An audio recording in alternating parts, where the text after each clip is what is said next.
Hello,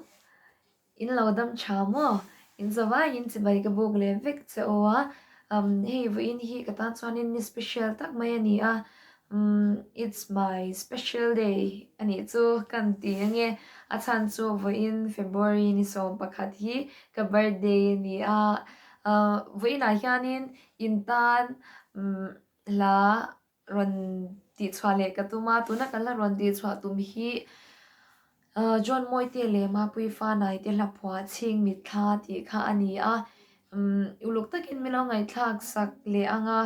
chuanin enge in ngai dan ka sa tha nge thalo ka thiam nge thiam lo in lunga dum nge dum lo ti te kha comment lama khanin I in ngai dan kha min lo comment sak ve turin ka som che wa chuan ka video te min lo thlir saka min lo en sak thin tu te zong zong chunga lom thu ka soya ka channel te min lo subscribe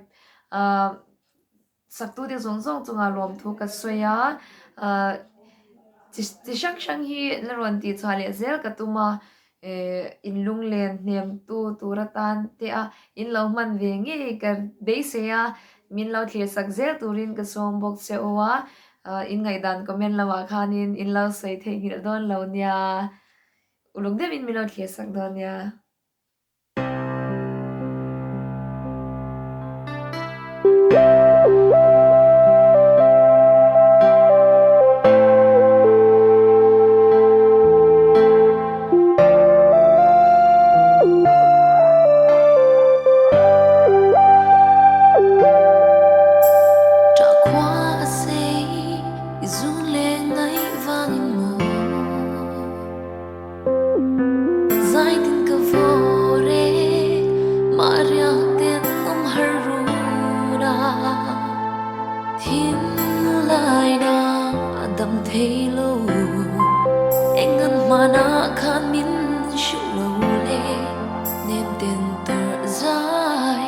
Kare